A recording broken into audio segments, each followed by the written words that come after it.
car is fast here. You just got to control it with the throttle. Third place changing hands. Stephen Mathews will take over that position. DJ Kennington will try to come along as well. And it looks like he might get it off of 4. Don Thompson Jr. hanging on the outside. What a change for the lead. The 22 of Scott Steckly moves to the inside of the 7 of Pete Shepard. Those tires might be giving up.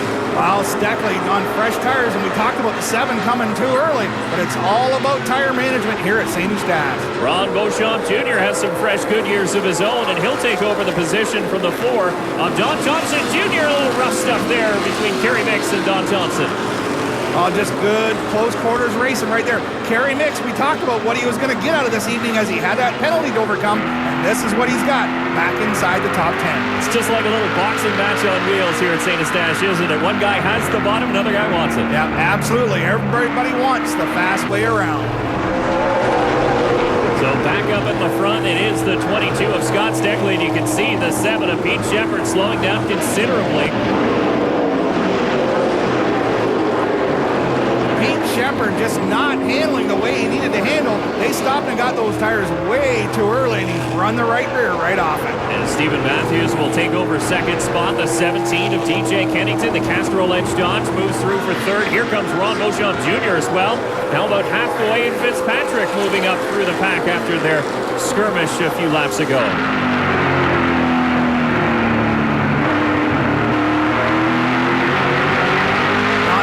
Giving his stablemate J.R. Fitzpatrick lots of room on the bottom.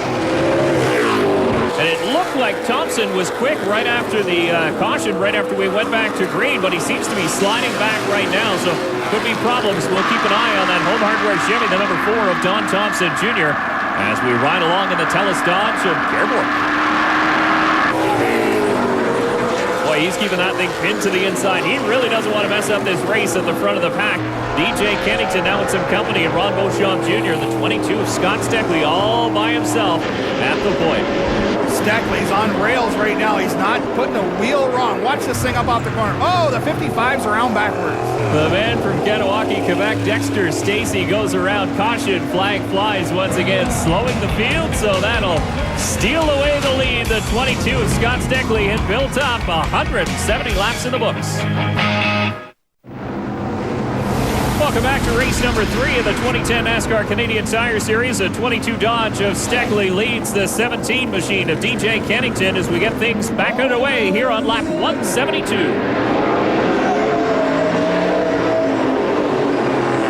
can see Ranger, no hood in the Dodge number 27 as he's worked his way back up through the pack after that stop and go a little bit earlier on to remove that fiberglass hood. Well, he's certainly working hard to get back to the front. He's had his work cut out for him really all day, of course, running the road course race in the K&N East Series, winning that, jumping on a helicopter, landing here at St. Eustache just as drivers were being introduced. He had to go start way at the back of the field and then worked his way up through, then had that hood problem. So, boy, he's going to be a tired man at the end of the night. Yeah, but he wouldn't miss this race for the world. Home ground boy right here. He's trying to get that thing back to the front. He's got the Quebec Dodge dealers on the side of the car, and he's doing the job. Now he's got some company now in the form of the Mopar Dodge of Ron Beauchamp Jr. as he gives the 27 a little tap off at 2 and then tries to dive into 3, but Ranger slams the door. Things are heating up in the front as well. Steve Mathews on the back bumper, the 17 of DJ Kennington, who trails the 22 Scott Steckly. So not much between the top 3, now 4 as you throw Mark Dilley's name into that book as well. Yeah, we haven't said much about Mark Dilley driving the Green Dodge tonight. He's in the mix, sitting there 4th, just watching the action unfold. He's always had a decent car here at St. Eustache as the Castrol Edge Dodge of DJ Kennington diamonds off the quarter off of 2, can't get the run down the back straightaway. Steckly has slammed the door into 3. I think DJ's just a little bit quicker right now, but the 22 has the lane that he needs to get by. Battle for 7th spot, Andrew Ranger on the outside. Jason Hathaway looks like he may get it going into corner number 1, and he'll bring along the number 4, Don Thompson Jr. with him.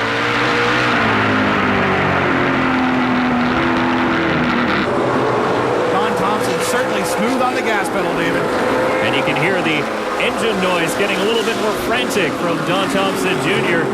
Laps continue to tick off. You have to be where you need to be at the end of this race to get at the front, and that's where Scott Steckly is right now. He's at the front in the 22 Dodge with 183 laps down. Scott Steckly leads in his Canadian Tire Dodge, closely followed by DJ Kennington in his Castrol Edge Dodge here on lap 210 of the Lucas Oil National 250. Well, Dave, it is go time. You got to remember, Steckly's won a couple races here in these NASCAR cars, and DJ, I believe, finished second. DJ wants that one more spot up the ladder, and he hopes to get it tonight.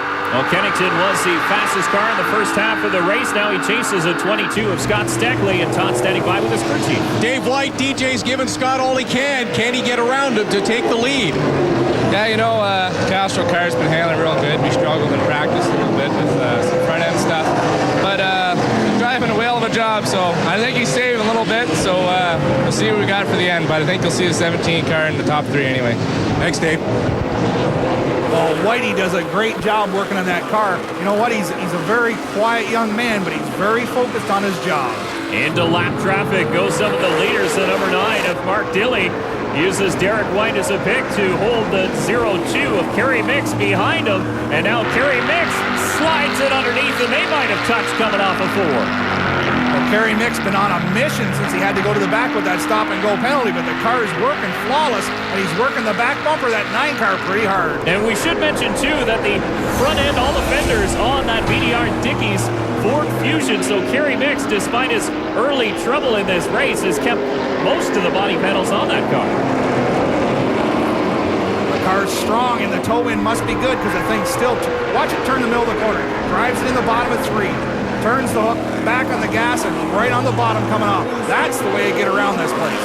And there is the battle for top spot. The 22 of Scott Steckly leads the 17 of DJ Kennington. A couple of dodges at the front of the Lucas Oil National 250. Joey McComb in the Watch It Dodge goes a lap down just behind the leaders. And there's Don Thompson Jr. stealing away 4th position from the 9 of Mark Dilley.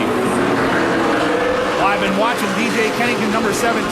He is getting in the corner about a car length better than the 22 of Scott Steckly. It's only a matter of time when he gets that thing to turn the middle and steal the spot. And caution, flag flies. The 15 of the rookie, Stephen Mathews, stuck in the dirt off of turn number 2. He'll get it refired, and I don't think he'll lose a lap of the native of New Liskeard, Ontario, as his work cut out for him in the dying stages of this race. So the leader continues to be the 22 of Scott Steckly, but can Kennington catch him? We'll find out. Welcome back to the NASCAR Canadian Tire Series, event number 3 here at Autodrome St.Eustache. Starter Sean Gibbs giving the 1-to-go sign to the field, and it's one event to go before the NASCAR Canadian Tire Series speeds through the streets of Toronto once again. NASCAR will be the toast of the town, and of course you can watch it all live right here on TSN and TSN HD on July 17th at 2:30. But back here at St. Eustache, the pride of Milverton, Ontario leads over St. Thomas, Ontario's DJ Kennington. Just 26 laps to go. The Dodge Challenger SRT pace car pulls off. It's the 22 and the 17 looking for green this time out of 4. Look at the 0-2 of Kerry Micks diving to the inside looking for that opening. Well, Mixie trying to get down in there because the outside ain't the place to be. So Mixie will be trying to get by DJ on the inside down the backstretch. Oh, he gets in the back of him. DJ does a great job saving that race car. Kerry Micks getting into the back of the 17. A double tank slapper down the backstretch for DJ Kennington as they continue to chase the Canadian Tire Motomaster, number 22 of Scott Steckly. Wow, that'll give you a brain check and hurry. DJ chased that thing 4, maybe 5 times getting down into turn 3, but he was able to catch right back up to the 22 of Steckly. 25 laps to go, now 24, and look at the front of the field. It's chock full of veterans. You got Steckly, Kennington, the 0-2 of Kerry Micks, the 4 of Don Johnson Jr., and the 9 of Mark Dilley, and that's just the top 5. Wow, the 3 clips the fence with the right rear coming off of turn 2. Jason Hathaway pushing all he can to get around the 9 of Mark Dilley as we ride on board with the 60 of Ron Beauchamp Jr. Well, if you've got anything saved, it's time to throw it out the window and get it on the racetrack, that's for sure. Well, you know, Beauchamp has used it hard early on in this race, bouncing off the wall as you take a look at the Leland lap leaders, and we've had a number of them here today in St. Eustache. Among them, the number 9 of Mark Dilley, who currently rides in 5th. 16-3 going at it. Ronnie Beauchamp giving it all he's got. Nose to tail to turn 3. It's the 17 and the 22. DJ Kennington setting the nose of that car down just behind the back bumper of the 22 Dodge of Scott Steckly. And boy, Kennington hard on the gas in the back end.